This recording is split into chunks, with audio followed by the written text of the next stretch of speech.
Hi friends, welcome to Mama's YouTube channel.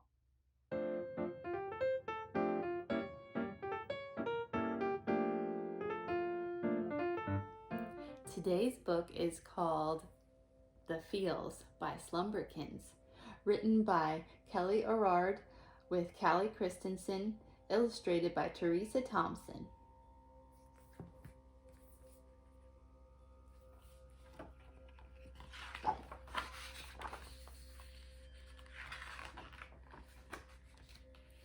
In the mountains of a magical land lived mysterious creatures rarely seen by man.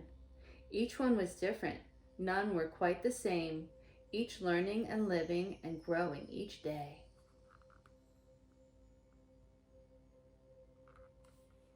One fine day, while strolling through the land, Yeti noticed a creature that she didn't understand.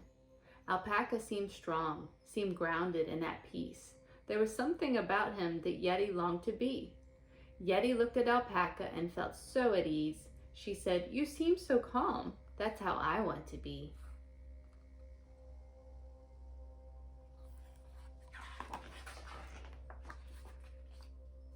Alpaca looked at the mountain and began to smile. "I grew with each step while walking the miles. In the mountain, I learned all about myself. I met my feels. I learned how they needed help. Now I take care of them and they take care of me. We live together in harmony."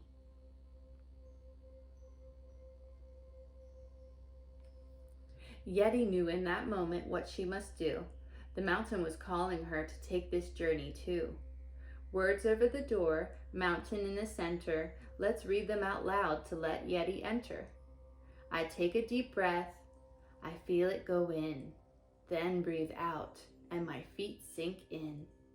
Arms up like the mountain, feet grounded below. I'm ready to look inside. I'm ready to know.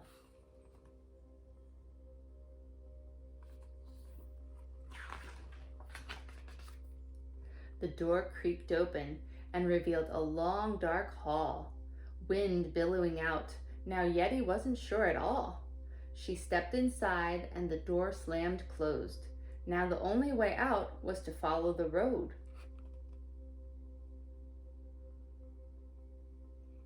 She walked the road, careful and slow. She felt a weight on her shoulders and noticed a shadow below.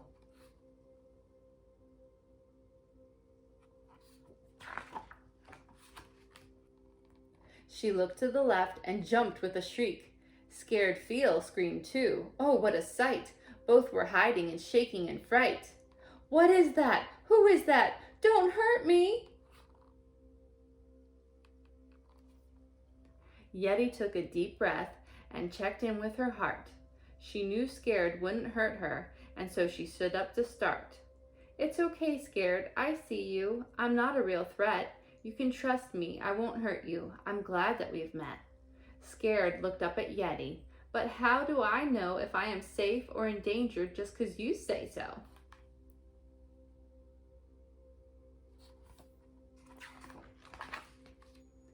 Yeti scratched her head. She had to think. Once you calm down, you can do a few things. Check in with yourself, listen to the voice inside, or find a safe person with whom you can talk or confide. I see that you are here to give me protection.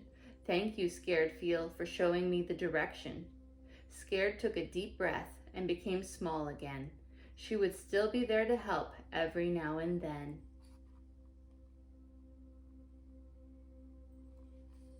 Yeti walked on down the road and the ground started to shake. The mountain was rumbling. The walls started to break. As she rounded the corner, she saw a big feeling and she knew right away what was the deal. This was Mad. Her face was hot. She pounded the walls and was throwing rocks. Just then a rock flew her way and ow! Hey, you hit me with that. You should really calm down.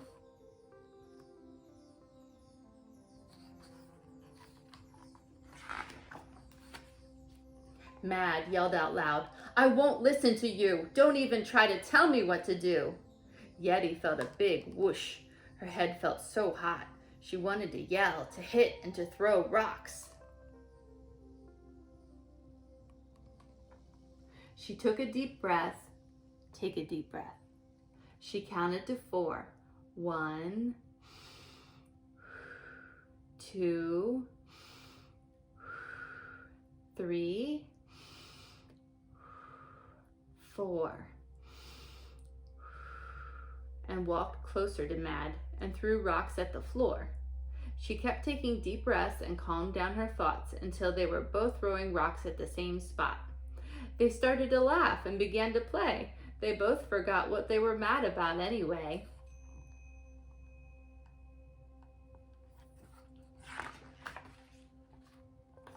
I am here inside and have a job to do. I protect a friend. That's important to you.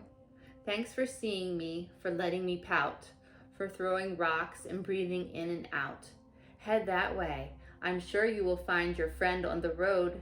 Thanks for being so kind. So Yeti continued walking down the path. She heard a familiar noise, and it was not a laugh. Into a cave she followed her ears. She saw Sad curled up in a corner crying big tears. The ground shook with her cries. The walls wept too. Sadness was so big she didn't know what to do.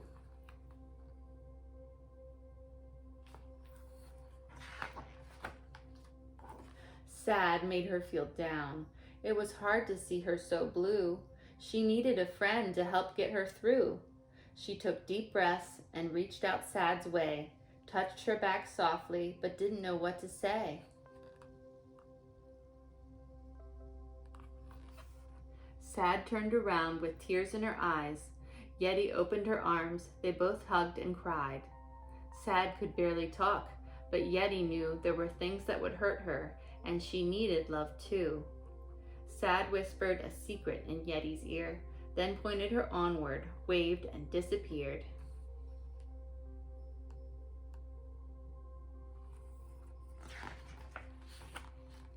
Yeti walked on. She felt close to the top, but the road seemed long and she didn't know when it would stop.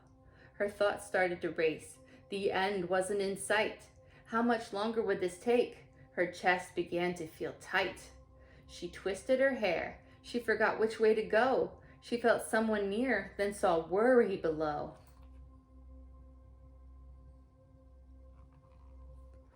Worry seemed stuck, frozen in place, repeating words over at a very fast pace. Yeti asked, "What is wrong? What can I do?" Worry replied, "I have too many thoughts. It would overwhelm you." Let's slow down. Let's figure it out. One thing at a time, and we'll feel better, no doubt.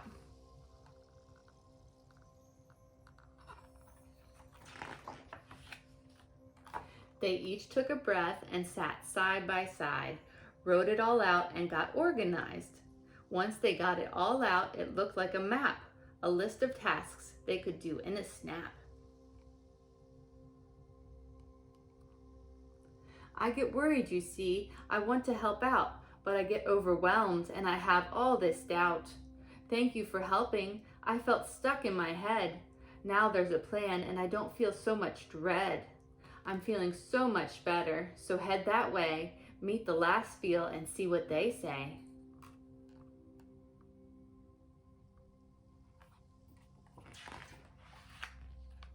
Yeti reached the end of the road and walked through the door. She was at the top of the mountain but felt grounded to the floor.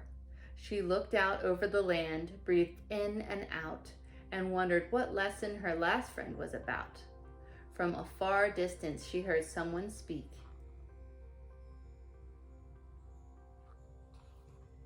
You are the friend that you came to seek. You went on the journey. You showed bravery. You took care of your feels. Now you're calm as can be. I have taken this journey, gone far and returned, each mountain different, and there has been something I learned.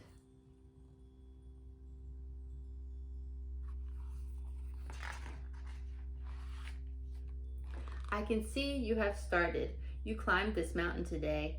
Now you feel calm and you are well on your way. Yeti felt so proud. She had done quite a deed. She took care of her feels and gave them what they need. She looked over the mountains, felt grounded and calm. Yeti said these words again with her hands palm to palm. I take a deep breath. I feel it go in, then I breathe it out, and my feet sink in. Arms up like the mountain, feet grounded below. I'm ready to look inside. I'm ready to know.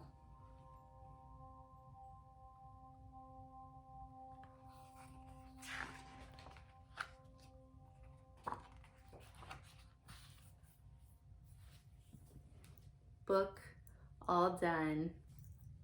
Wow, wasn't that an awesome adventure that Yeti went on? He learned so much, didn't he, from going on all those trips and meeting all of his feels and actually feeling the feelings and working through them.